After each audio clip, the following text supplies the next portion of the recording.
It's 1 p.m. in Olorenti in the Ambele clan of the northwest region of Cameroon, same time in the littoral. Thanks for joining us on the 1 p.m. bilingual newscast on Canal de International, presented to you by Junior Hussein and myself, Gladys Ambodiba. Good day, Junior. Good day, Gladys Sambo. Bonjour à tous et à toutes. Bienvenue au 13h sur Canal de International. Voici les titres de votre journal.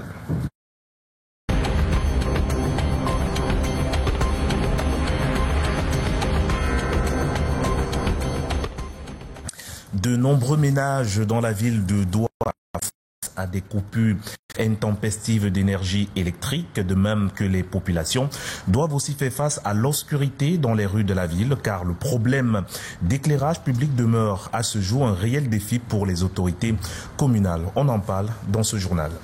And in Sangmelima, it is an unrelenting overnight deluge that has left scores of families in the Twakam neighborhood homeless and destitute as powerful winds tore rooftops from homes and flattened vital crops. The storm, the second to strike the locality in less than a month, has heightened concerns over the growing frequency and severity of climate-induced disasters. You'll have the details in this newscast. Littérature au menu de ce journal avec les journées portes ouvertes organisées par les éditions Éclosion dans la ville de Douala. De nombreux auteurs ont eu l'occasion de dédicacer leurs ouvrages face à un public en quête de connaissances et d'informations.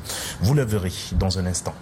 And out of a total of 2,883 applications submitted to the National Commission for Evaluation and Training Programs offered abroad, 29 were rejected for being either falsified or not meeting the required academic standards. The decisions were reached during the Commission's 116th and 117th working sessions in Yaoundé. The details you have in Ajifi. Those were major stories. Stay on for developments.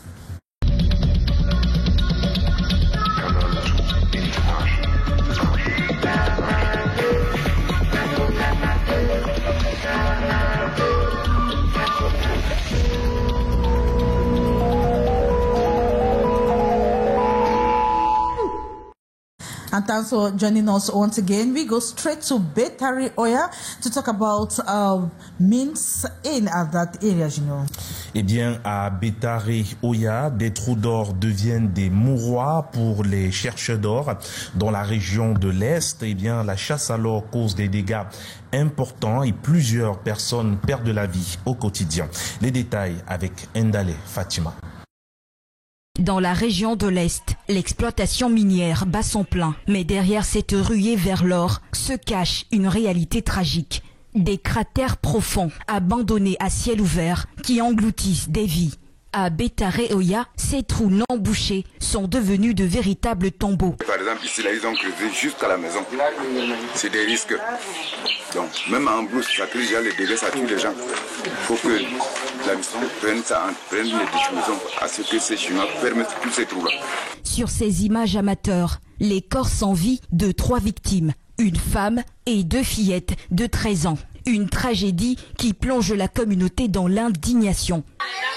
Nous sommes dans un cas, au cas que je parle aujourd'hui, c'est l'histoire du trou des Chinois.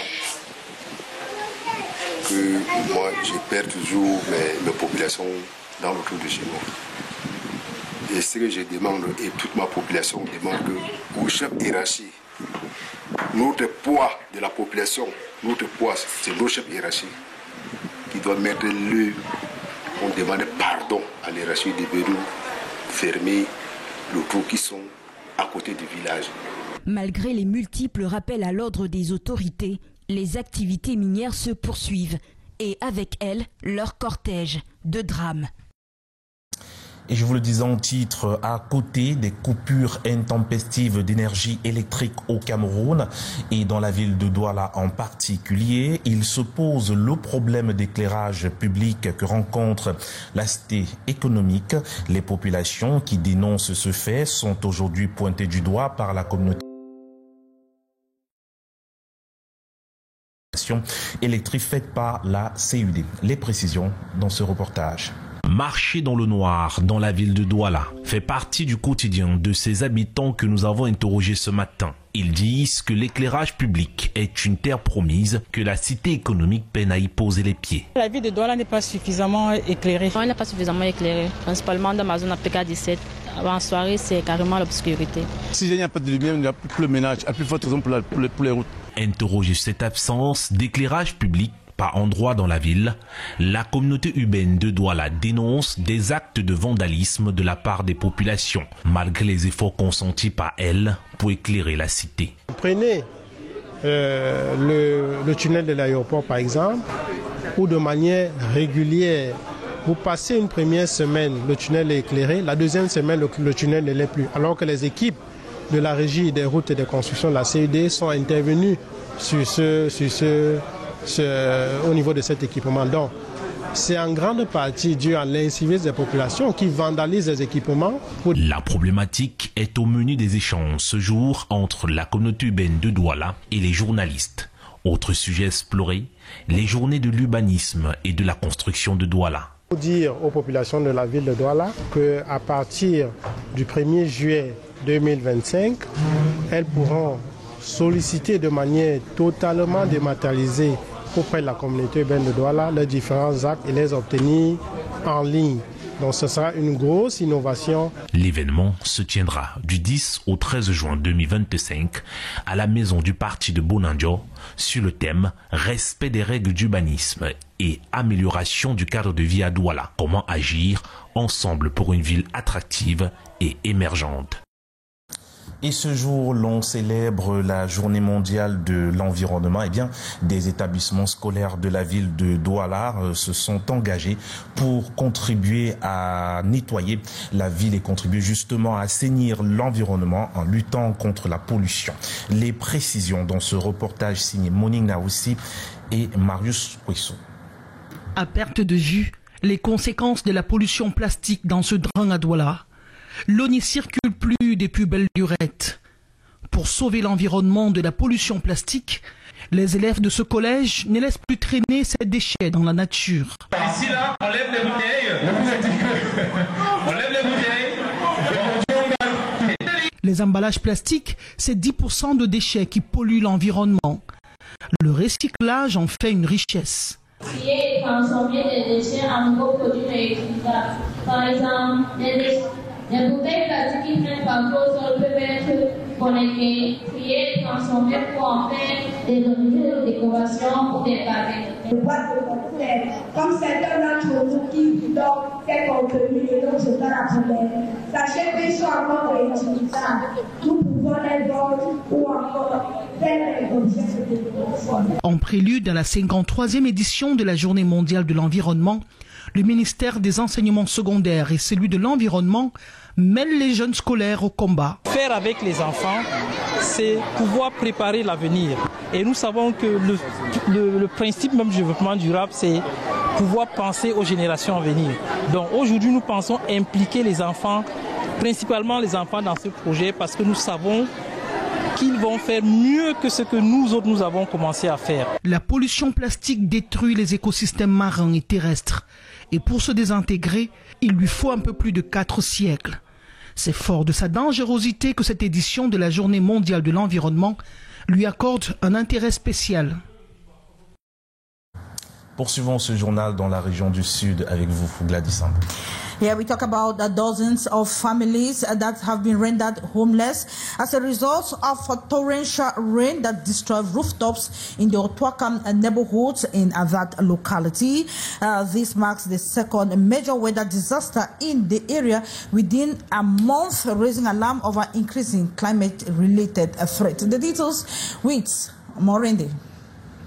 The Otwakam neighborhoods bore the brunt of the downpour, with several homes losing their roofs and significant damage to local agriculture, including toppled plantain trees. Il y a eu une tornade qu'on n'a jamais vue ici dans le quartier. Jamais vu, jamais vu. C'était un vent qui allait vers les 120-130 km/h. Residents now exposed to the elements are seeking immediate help. Etienne Freddy Ombam Vondo, one of the affected individuals, shared his plight. Nous sommes un GIC, des planteurs et éleveurs de Samavillage 1. Nous avons été surpris par ce vent violent. Among the victims is a local agricultural cooperative whose president, Franklin Roger Ombam, reported the loss of 3/4 of their poultry stock and essential feed supplies. He has appealed directly to the head of state for support to rebuild their livelihoods. Directement, nous avons commencé à prendre les mesures pour sécuriser les personnes d'abord avant les biens. The incident follows a similar event 3 weeks prior in the Fongang area, highlighting a troubling pattern of severe weather impacting the south region of Cameroon. As the rainy season continues, authorities are urging residents of Sang-Milima in the south region to exercise caution and prepare for potential emergencies. The community's resilience is being tested and the need for coordinated relief efforts is more pressing than ever. And we talk education. Out of a total of 2,883 applications that have been deposited at the National Commission for the Evaluation of Training Programs offered abroad, 29 of them have been rejected for being falsified or do not meet the required standards. The decision was reached during the Commission's 116th and 117th working sessions that held in the nation's political capital, Yaoundé. Let's have more with Beatrice Ngamo. With responsibility to propose national equivalents for foreign diplomas and university degrees provided abroad, the National Commission for the Evaluation of these training courses met in their 116th and 117th session in Yaoundé. From the 2,883 files received, 2,854 met the selection criteria. 29 were outrightly rejected. Some were fake. Others did not meet conditions for an equivalence. For some students go in for online courses that are not recognized by the Ministry of Higher Education. We don't accord equivalencies for certificates of religious nature. And then there are some offline universities that operate that are not recognized by the Ministry of Higher Education. And I want to reiterate, because there are many private higher educational institutions now that will probably tell the candidates that we run these programs or that program, but if it's not recognized by the Ministry of Higher Education, we will not recognize also the certificates that they award. Today, the process of receiving files is now online. Once received, an alert is sent to contact number or email address. This has helped a lot to facilitate the process. From the 31st of January 2025, that is, we started receiving files online, we received about 1,165 files. And to tell you the truth, we didn't have any fake certificate online. Most of the fake certificates that are coming are from those previous pending files that were deposited physically. Worth noting that this process helps also in the recognition of foreign or international schools whose diploma is likely to allow integration, classification, or advancement in Cameroon civil service according to the text in force. And we have some ex-hostages from the Democratic Republic of Congo and Madagascar that have left Cameroon for their home country. That was yesterday. The 8 Malagasy and 6 Congolese were lured to Cameroon with false promises of lucrative employment, only to be held captive by their actors demanding for ransom. Let's have the details once again with Beatrice Ngamo. It all started last October 2024 when the victims were lured to Cameroon with false promises of better opportunities and good job, and so they fell, 14 in all, 6 Congolese and 8 Malagasy. And instead of job interviews and all, they were held in captivity, confined under inhumane conditions in a private residence at Nkomo neighborhood under Yaoundé 4 subdivision. They were then pressurized into contacting families for money. It was until March this 2025 that out of sheer luck, one of the victims managed to alert a compatriot in Madagascar. who then informed a friend in Cameroon. This communication enables the authorities to locate the victims and apprehend 3 suspects involved in the trafficking. 3 months from now that the National Gendarmerie have rescued a group of young Africans from the hands of a criminal group involved in human trafficking and smuggling of migrants. So they were attracted to come here in Cameroon in order to have a very good job. Following their rescue, the victims received medical attention at the Gendarmerie Military Medical Center for 3 months. They had some few diseases, but those few diseases were well treated by the medical team of this hospital. So they are going back to their country with good health. Plans to facilitate their safe return to their respective countries of origin by the government of Cameroon was facilitated by... We had the support from the International Migration Organization, the support of the Ministry of Territorial Administration, the support of the Ministry of External Relations, and also the support of the General Delegation at the National Security, who did all for them to have their visa and to go back safely to their country.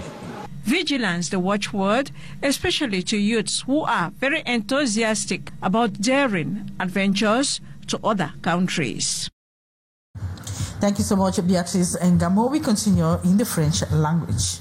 On parle de santé à présent. Allons savoir un peu plus sur la maladie de Newcastle, encore connue sous le surnom de maladie virulente de Newcastle ou peste aviaire. Elle touche les espèces d'oiseaux domestiques et sauvages avec un taux de mortalité qui avoisine le plus souvent les 100% dans les exploitations familiales ou entreprises avicoles. Prenons les notes à travers ce focus sur la maladie réalisé par Eringeli. Une goutte de vaccin dans un des yeux de cette volaille. Voilà qui va maintenir le socle de l'économie des populations du septentrion, renforcer leur résilience et assurer un bouclier collectif contre des zoonoses telles que la maladie de Newcastle ou peste aviaire dans cette partie du pays. J'avais 100 poulets. Maintenant, je suis resté avec 52. 48 est parti.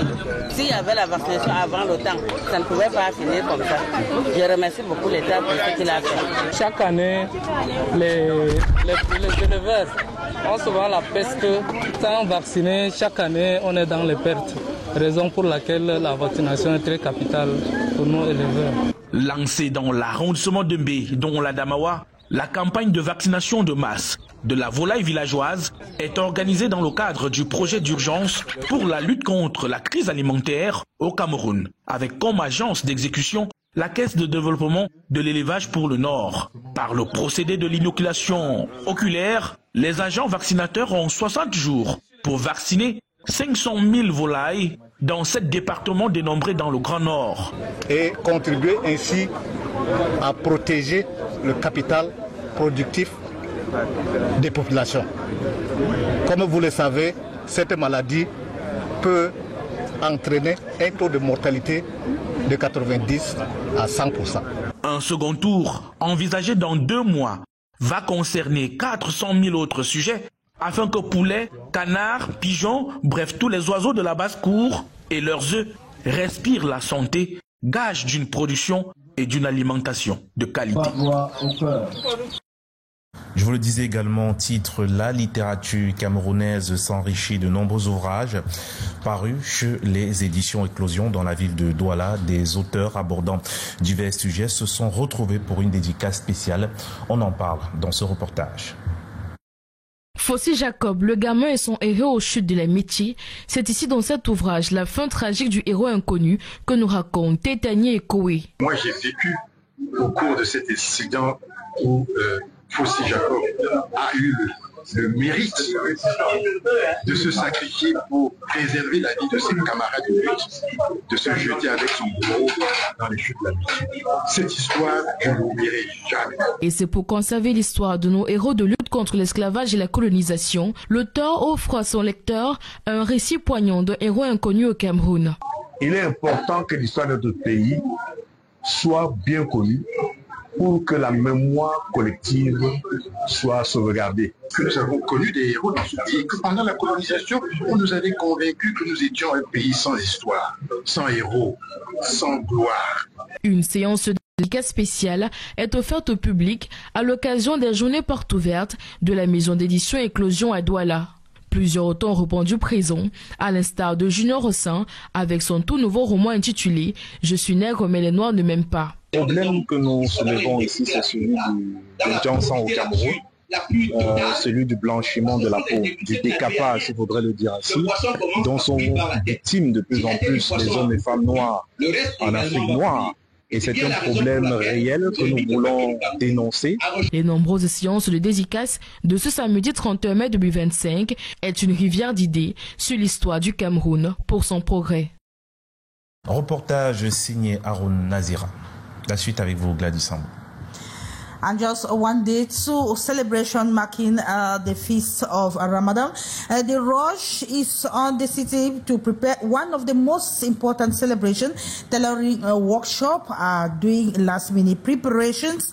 Across the city of Douala, a similar urgency is felt in markets and shops where families are actually hunting for dresses despite the rising prices. We have Sharifa Saleh, who visited some tailoring workshops and now put together this report. Inside a busy tailoring workshop in Douala, the atmosphere is intense. The workload is shared with precision. One tailor assembles the garments, another irons, a third handles the finishing touches, and yet another manages delivery. With Tabaski fast approaching, every stitch counts. Peut-être 3 ou 4 qui restent. Donc, mais il y a aussi les gens qui vont venir encore avec parce qu'ils m'ont appelé qu'il y aura les gens qui vont venir même demain. Not everyone is waiting for custom outfits. Ready-made dresses are flying off the racks in markets, though many buyers complain about rising prices. I pray that from now to Friday, I will have what I want for my children and for myself. Yes. We also pray that the wholesalers should reduce the prices at our level. Traders, however, report slower than usual business. Some vendors say the economic squeeze has made customers more cautious this period. Still, there is hope that sales will pick up as the celebration nears. On ne peut pas dire que c'est dur quand même, mais c'est passable. As the countdown continues, tellers, traders, and families across Cameroon are racing against time to ensure everything is ready for the big day.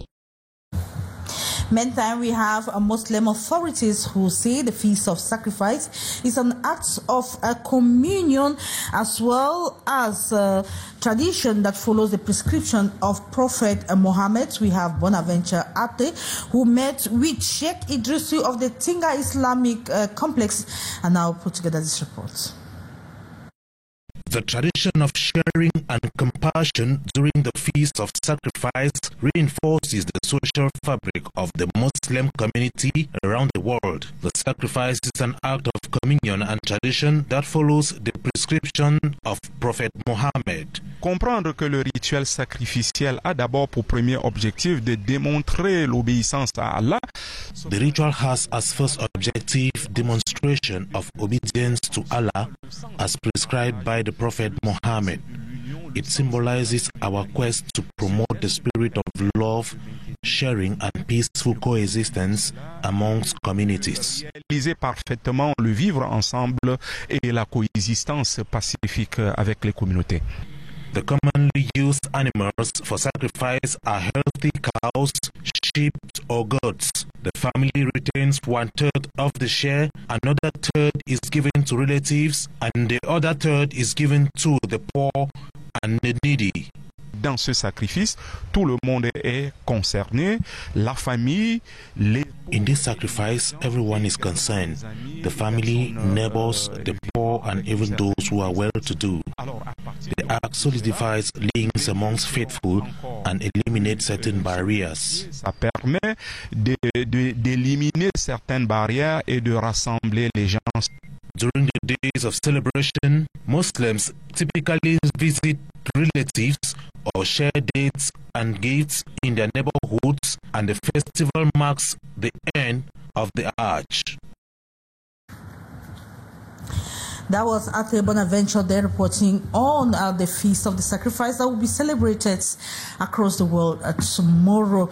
And it is here we wrap up this edition of the 1 p.m. bilingual newscast on Canal the International. It is a pleasure knowing you are watching the news, but don't go away because we have 3 other editions of the news at 3:30 p.m., at 6:15 p.m., as well as at 7:50 p.m. Good day, Junior. Good day, Gladys Sambo. Merci à tous et à toutes d'avoir regardé ce 13h sur Canal 2 International. À très bientôt. Au revoir.